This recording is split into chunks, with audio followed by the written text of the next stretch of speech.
Welcome Friday, everybody. Stream seems to be working today. So apparently, by the way, we'll just go ahead and start by letting everybody know it was not a glitch on our end that did not allow us to stream. There was some sort of Google issue that affected Google Chrome, Gmail, Google Drive, and of course YouTube. Um, so basically everything we use to kind of do this was screwed up due to whatever the Google glitch was, and it's fixed now, thank goodness. So we're back, so we can cap off what has been a truly horrific week on just about every front. However, I do have some pretty positive news to share during today's stream. But before we do that, we got to get into some of the kind of unpleasant news of the week. But before I do that, I actually saw a comment here that I do want to address. Samuel Lloyd Farron, why hasn't Brainworm Bobby mentioned his past with Ring of Fire? I don't know, but a lot of us, maybe not all of us, but a lot of us were very thankful that he never did. Most of us don't want to be associated with him through his work at Ring of Fire. So, I'm glad he never did. I'm glad it never showed up in any of the, profiles on him, the bios. They dug into everything the dude's ever done, but totally ignored Ring of Fire, which honestly, very fine with us. We did not have an issue with that. Let's get into it today, though, folks. Kristi Noem is in some hot water for so very, very many reasons. And it seems like right now, Kristi Noem does not have a friend in the world. Reports started coming out towards the end of last year, before everything that happened this week, obviously. But reports came out in December saying that Donald Trump was sick of her, wanted her to go. She wasn't producing. She was just hogging the spotlight, and he wanted her to go. Then about a couple days later, another report came out, said Kristi Noem knows that Donald Trump wants her gone. And so she's looking for a way to get out and preserve her dignity. So Trump doesn't like her, according to these reports. Democrats obviously don't like her. Most of the public after this week, I'm assuming, is probably, well, she already had an underwater approval rating, but I'm assuming a huge majority of the public doesn't like her. And it turns out that even Republicans in Washington, D.C., in Congress, do not like her. And they are actually in a position to do something about it. And believe it or not, folks, they have. Republican Senator Thom Tillis of North Carolina came out this week and told the Bulwark that, yeah, I've put a hold on every single nominee for the Department of Homeland Security because Kristi Noem is refusing to come to the Senate and answer some very tough questions. And Tillis, being from North Carolina, which is why I mentioned it, knows firsthand about Kristi Noem's incompetence. It's also important to point out that he actually put the hold on her nominees in place before the shootings this week. And now he says, with that, she's got two very important issues to talk about. But the biggest one for Tillis, of course, in North Carolina is the fact that FEMA abandoned the state. One of the big talking points of 2024, obviously, was Hurricane Helene, which absolutely devastated areas of North Carolina, including Lake Lure. And FEMA was on the ground. FEMA was doing what they should have done. However, Trump convinced those people that Biden and his FEMA abandoned them. Like literally, they're working with FEMA at the moment, but they still say FEMA's not here. Hey, FEMA, how you doing, FEMA? Yeah, we haven't seen anybody from FEMA. I mean, that's almost exactly how that went.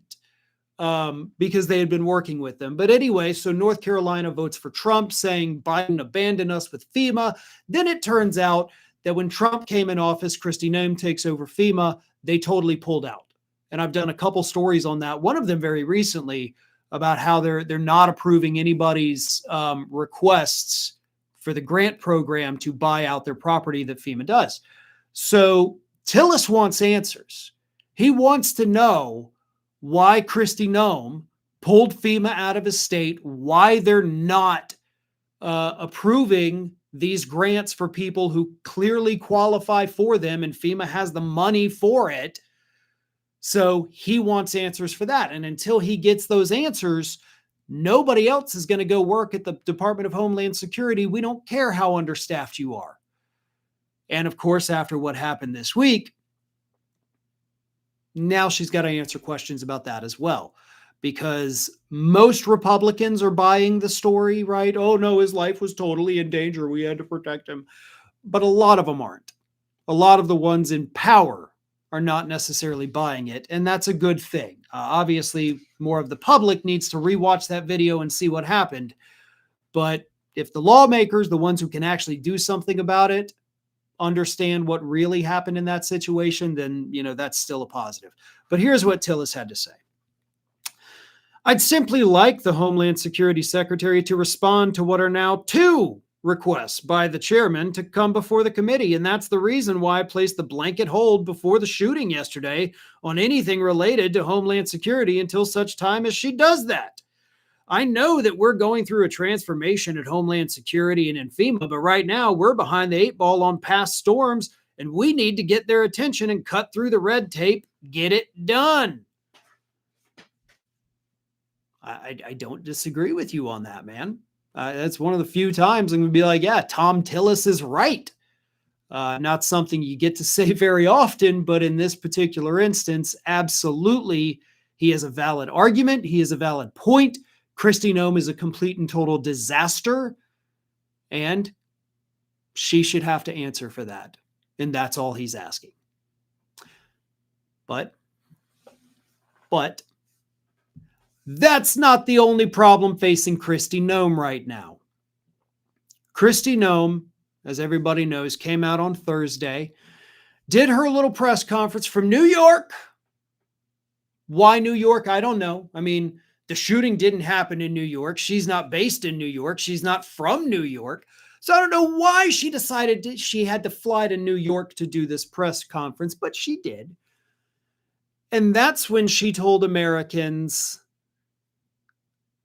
that everything that happened in Minneapolis was totally justified.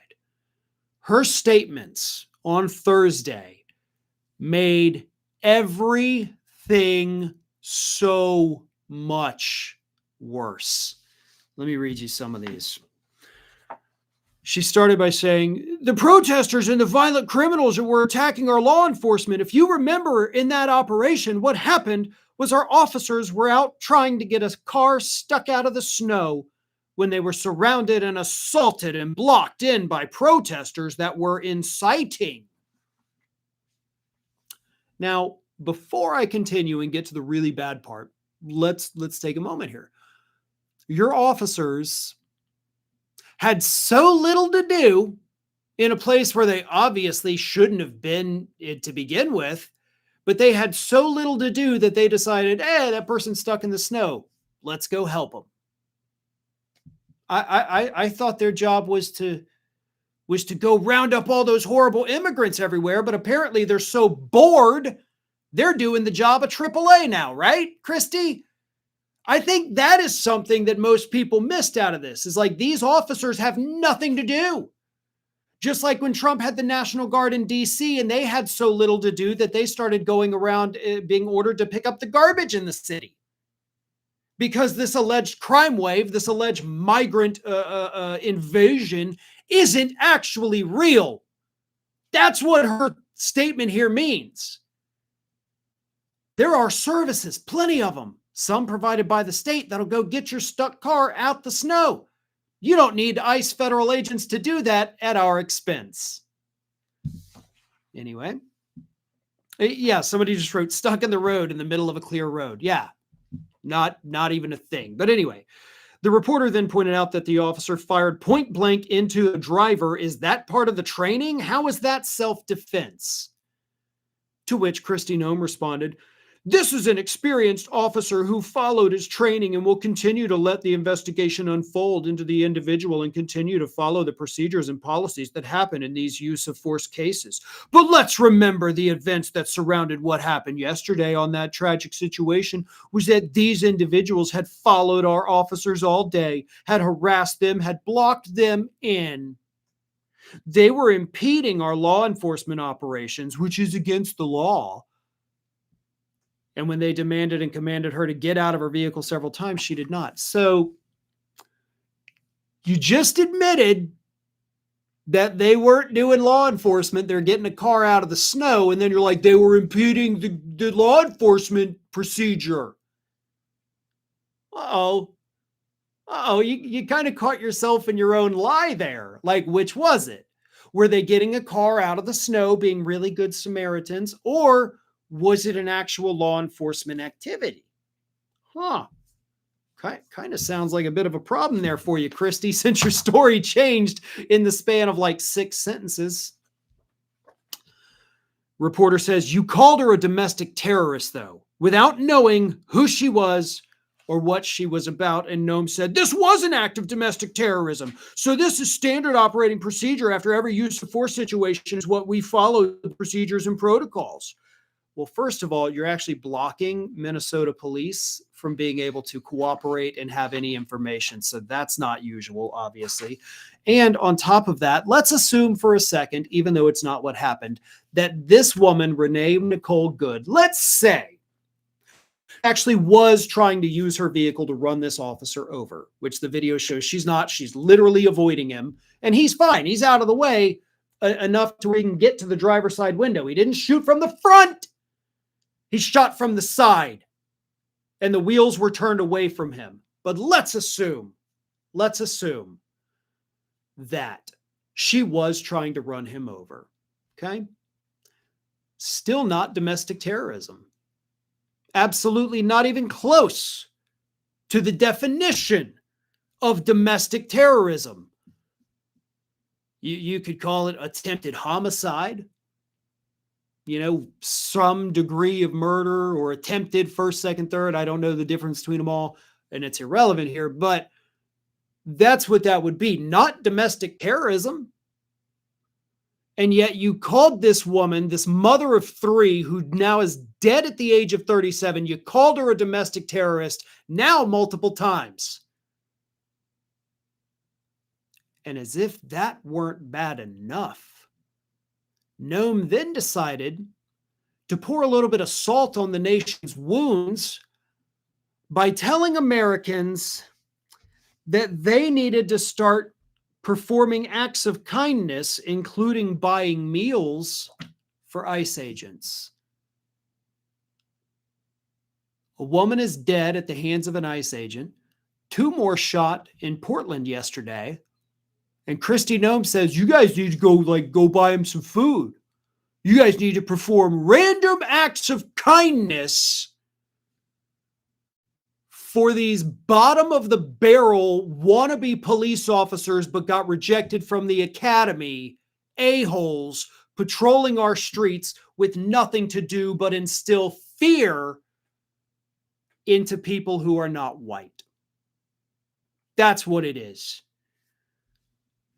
This is absolutely mind-blowing that she can sit there with a straight face and tell us that after a woman was killed and after this administration was caught repeatedly lying about the situation, that we need to go and do something nice for them. We should spend our money on these people.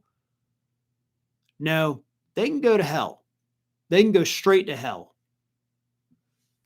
Here's another part of this I want to talk about real quick. The video. The video of that ICE officer, the one who shot her.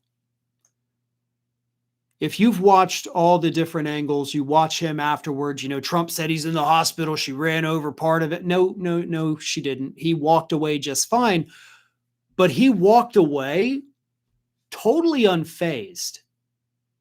And I don't think that part is getting enough attention either. And here's why I think assuming Trump doesn't pardon the guy, we could easily get a murder conviction on this guy. And it's because of how he looked when he walked away. If he genuinely believed that his life was in danger, he would not have just casually, calmly walked back to his vehicle after shooting that woman in the face. He would have been a little shaken up. He would have been like, oh my God, okay, wow, oh Lord, okay, all right, I'm good. That was crazy. No, as I pointed out the other day, like he just walked back to the car like he had just finished taking out the garbage, casual, just another day, routine, mundane stuff. I mean, if you ask me, my opinion, that's sociopathic. You just killed somebody 5 seconds ago and you're just expressionless. Like, I mean, honestly, the fact that he wasn't just whistling on his way back is shocking at this point. You allegedly feared for your life. You just took a life and you're totally unfazed. But as I said, him being unfazed is what would easily convince a jury that he was not afraid for his life. Absolutely not afraid. There is no fear on his face. There is no expression. There is no trembling. There is no like wobbliness that you get after that adrenaline rush of thinking you're going to die. Anybody who's like narrowly avoided a car accident knows exactly what I'm talking about. It wasn't there. It wasn't there because he didn't feel that, because it didn't happen. Therefore, the use of force is in fact not justified. And again, you present that to a jury, 99 times out of 100, you're going to get a murder conviction. I guarantee it. Now, there's other stuff that I want to get onto today, and obviously still involving, what happened in Minneapolis and the administration's response. Kristi Noem was not the only one they sent out there on Thursday to try to smooth things over with the public. The administration decided that the best talking head they had out there, since Kristi Noem tried and failed to convince the public that this officer was just, so they sent out J.D. Vance. J.D. Vance held a press conference on Thursday that ended with him screaming at people in the audience, reporters, telling them they should all be ashamed of themselves. That's how poorly it went for J.D. Vance. But here is what J.D. Vance had to say on Thursday.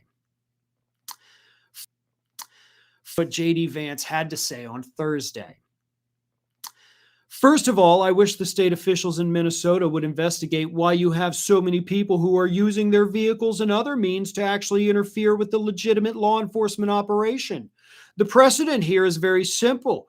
You have a federal law enforcement official engaging in federal law enforcement action. That's a federal issue. Kristi Noem actually said they were helping a car get out of the snow. So her admission as the leader of ICE, by virtue of being the Department of Homeland Security Secretary, her admission will supersede your revision that they were actually engaging in law enforcement activity. So there goes that for you. But he said that guy is protected by absolute immunity. He was doing his job. Absolute immunity. So any ICE agent, ICE officer, whatever the hell they want to call themselves, any of them can just go out and start shooting people and then you can't prosecute me. You got absolute immunity. According to J.D. Vance, yes, that's what can happen. Legally, no. Absolute immunity is in fact not a thing, not even for police officers. They have qualified immunity, which means if it hits all these certain standards here, there's immunity. If it doesn't hit every one of those, no immunity. You're going to be charged just like a regular average citizen shooting somebody would be charged and prosecuted. It's no different for ICE agents. They do not have absolute immunity. That is an absolute lie from the vice president. And he continued to make it worse. The idea that Tim Walz and a bunch of radicals in Minneapolis are going to go after and make this guy's life miserable because he was doing the job that he was asked to do is preposterous. The unprecedented thing is the idea that a local official can actually prosecute a federal official with absolute immunity. I've never seen anything like that. It would get tossed out by a judge. And absolutely no, it wouldn't, you dipshit. It can, will, and for the record, in the past, has happened. So deal with it. He then suggested that Tim Walz is the one who should be prosecuted because he is allegedly encouraging this so-called violence against ICE. Violence, of course, meaning we're going to park our cars in the street so you can't get around.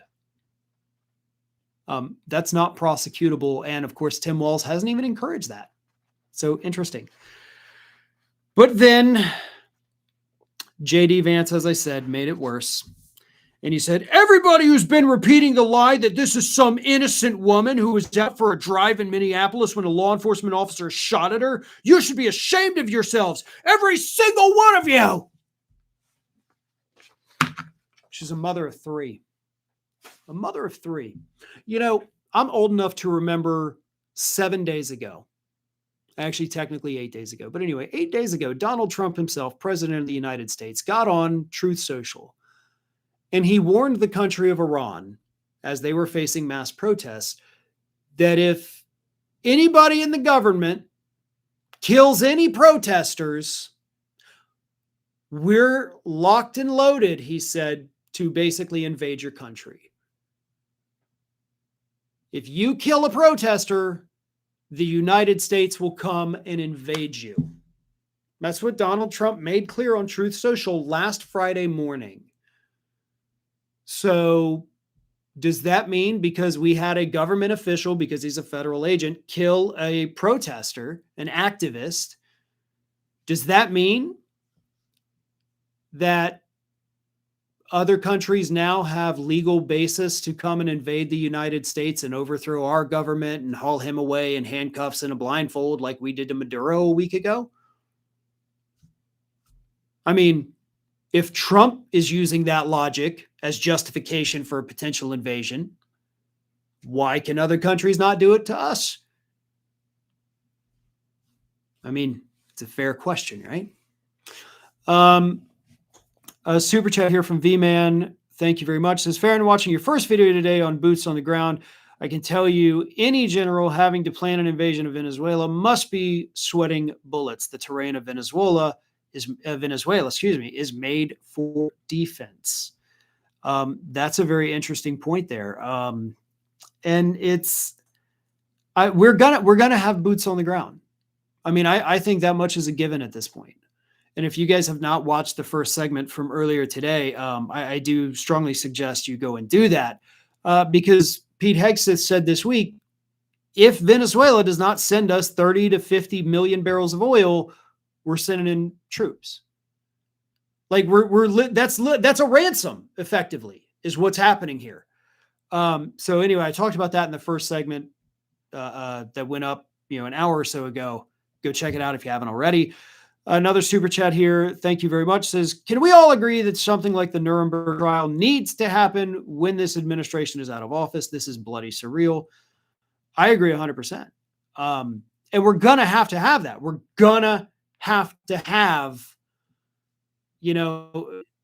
Nuremberg trials, obviously a little bit different because that was more international, but maybe that could happen again on the international level. Because the most we're going to get here in the United States, Nuremberg trials, obviously a little bit different because that was more international, but maybe that could happen again on the international level. Because the most we're going to get here in the United States is we're going to get hearings, or we're going to get a report, and in 3 years after everybody leaves, it'll be, and in 3 years after everybody leaves, it'll be delivered to Congress, and by then everybody will have forgotten about it and nobody will give a damn. So we do need the international community to come out, to do these trials, to condemn the United States for the human rights violations that are taking place. Another super chat here, thank you, says, my shop here in Tucson, Arizona is right next door to the DHS office, and it's funny to see them constantly board up their windows in preparation every time he does something stupid around the country. That is funny. Keep us posted on that. That'll be fun. Send us some pictures if you want that. We'll post them. V-Man says, I can tell you they are prepping for it. An island-wide military exercise is planned for Puerto Rico in front of the public soon. It's not a coincidence. Yeah. Hey, I got more info on that too. I can tell you also that I know they are prepping. This was something I was going to discuss yesterday, but I couldn't. For the last several nights, well, backstory first. Sorry, I got excited because it kept me up all night. I'm in the middle of a triangle of 3 military bases, right along the Gulf of Mexico here. Over the years, over the decades, really, every now and then you'll hear bombing. And what it is they go out usually over the Gulf of Mexico or in these other areas that they have, and they do these bombing drills. It happened a lot during the first Trump administration when all the talk was on Iran, oh, maybe we will, maybe we won't. But overnight, you start to hear this like rumbling. And if you look, depending on where you are, you can see the lights flashing of the explosions. The last 2 or 3 nights, it's been all night long they're doing these bombing drills. You hear the planes, you see the flashes, you hear the explosions. So, V-Man, thank you for pointing that out because I know, obviously, you're even closer. You see it happening there. I see it and hear it happening here as well between these 3 military bases we have. They're all prepping for it. These 3 military bases have. They're all prepping for it. And if they're not prepping for an invasion of Venezuela, then they are prepping to go somewhere else. And it's not going to be good. So yes, thank you for pointing that out because yeah, it's getting terrifying. When you wake up at night and you hear bombs going off in the distance, that's pretty rough.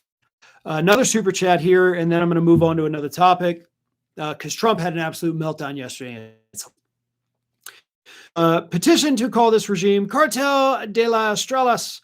Maybe we can trick them into sending themselves to CCOT. Yes, of course, that is a reference to the alleged cartel that Maduro was running that turns out didn't exist. I'm all for it, by the way. So on Thursday, Donald Trump had a bit of a meltdown because Republicans were mean to him. And Republicans, of course, passed a war powers resolution trying to rein in Donald Trump's power to put boots on the ground in Venezuela. So Donald Trump, after these 5 Republicans broke ranks, went and voted with the Democrats to rein him in a bit. He got on Truth Social, and this is what he said. Republicans should be ashamed of the senators that just voted with Democrats and attempting to take away our powers to fight and defend the United States of America. Susan Collins, Lisa Murkowski, Rand Paul, Josh Hall, and Todd Young should never be elected to office again. This vote greatly hampers American self-defense and national security, impeding the president's authority as commander-in-chief. In any event, and despite their stupidity, the War Powers Act is unconstitutional, totally violating Article 2 of the Constitution, as all presidents and their departments of justice have determined before me. Nevertheless, a more important Senate vote will be taking place next week on this very subject. Yeah, here's the thing, buddy. The Department of Justice does not get to interpret the law. So you can sit there and be like, the DOJ said I'm allowed to do it, and they said other guys were allowed to do it. Cool. They're not the interpreters. They're actually the enforcers. That is their role. They're the top cops of the United States, not the top judges. Do you see the difference between the two things? A cop enforces the law. The judge interprets the law.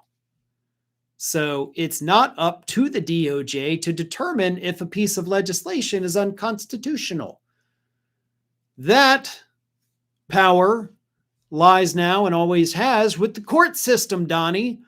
So you can sit there and whine and cry and try to cite the Constitution, even though I guarantee you couldn't tell us what Article 2 says, but none of it matters. And no, for the record, the Constitution actually says Congress are the ones who have to declare war. What you're referring to, Donald, is the AUMF, not the Constitution. So, maybe get your facts straight a little bit before you go out there and try to act like a constitutional scholar and act like you know what the different branches of the government do, because clearly you don't, which is terrifying because you're at the head of one of those branches of government, but you think you can do whatever the hell you want. And when anybody tells you no, you throw a temper tantrum like you're a friggin' 3-year-old. That's what we have. We have a 79-year-old toddler running this country, and there are still far too many people in this country that look at this and say, yes, this is normal and good. I'm happy with everything this man is doing. He's owning the libs, because that's what America needed, right? That's going to move us forward as a country. That's going to help your grocery bill go down. Owning the libs. No. This man is unhinged, deranged, likely demented, and you guys are standing by him because you think it's fun and convenient, and some of you downright crave fascism. But there will come a point in the future where everyone will have been against this, against everything this man has done. 10 years from now, you're going to pull people who are, flying MAGA flags right now, and they're going to say, well, no, I never supported any of that. In fact, I didn't really like the guy. Thought he was a bit extreme. That's what's going to happen. I was against it from the beginning. No, you weren't. Luckily, of course, we live in the digital age, so everything you post on social media, all your support for him, all the videos you've made, you can delete them if you want. They still exist. We'll find them. We'll show them. And all of those deniers 10 years down into the future, we will humiliate you and remind an entirely new generation of the horrible things that you supported.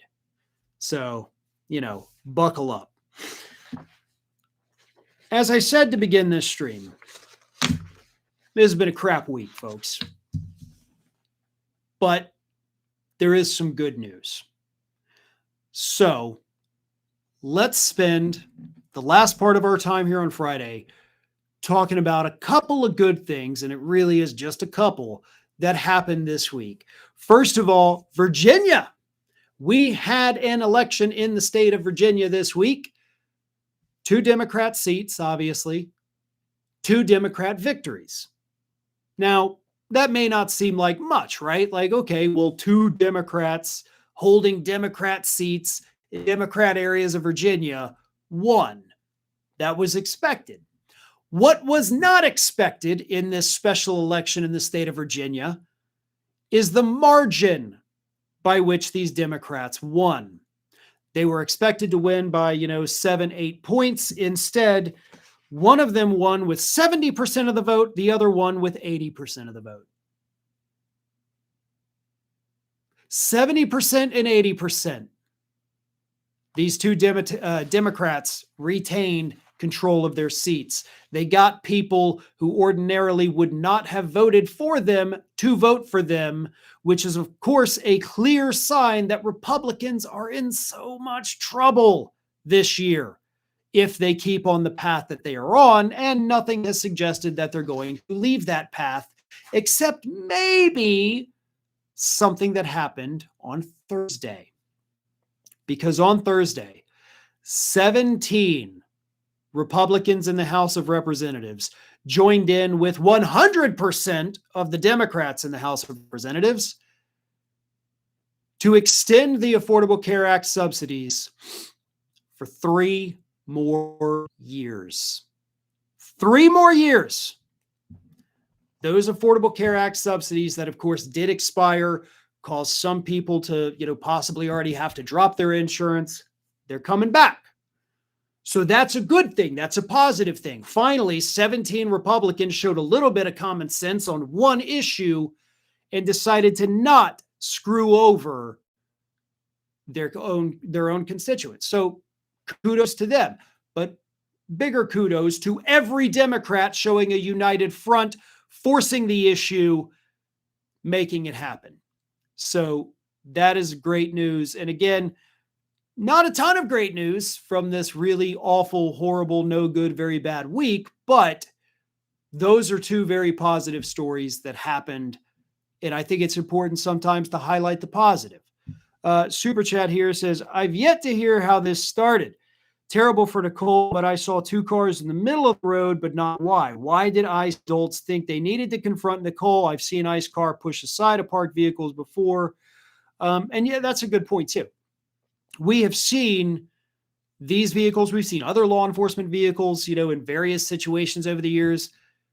They can push these cars with their cars. It's not unheard of. It's actually a quite common practice. And you're right. Like I wish we did have more video of like the beginning of this, because Nicole Good was not a suspect. She was not a target. She was not anybody that was involved with whatever the hell they were doing, whether it was getting a car out of snow or actual enforcement. She wasn't even a part of it. So them even demanding she get out of the vehicle, they didn't have the right to do that. They don't have the authority to do that, according to the legal experts. They can't demand she get out of the vehicle, which she is not the person that they are after. So the whole thing stinks to high heaven, and the more holes we poke in it, the better, because it shows just how deep the lies are from this administration. Another super chat here says, hey, Farron, watching from Australia. I just wanted to ask how America can be called the land of the free, home of the brave, especially now that you're being ruled by Jabba the Gut. Maybe it's just an ironic thing at this point, kind of how Fox News always called itself fair and balanced, when in fact they were the most skewed cable network in existence at the time. So maybe it's more of an ironic thing, like home of the free, land of the brave. Maybe we should italicize those words or put them in quotation marks to make it more accurate these days. All right, folks. That's all the time I have for today. I got a lot more stuff to record throughout the rest of the day, and I can already tell my voice is not going to cooperate with it because I've been talking for almost 40 straight minutes now. Thank you all for tuning in. I really do appreciate it. Sorry that Google was screwy yesterday and wouldn't let us stream, but if you're not already subscribed, please subscribe. We got lots of great content coming up throughout the rest of today. I encourage you to share it widely. Post it to social media. Tag me if you want. I'm fine with that. But get the word out. Share the videos. That is probably one of the most important things that you can do. Otherwise, until then, enjoy yourself. Keep watching the rest of the content we got going up today, over the weekend, and I will be back with you live Monday morning, 9 a.m. Central. Until then, take care.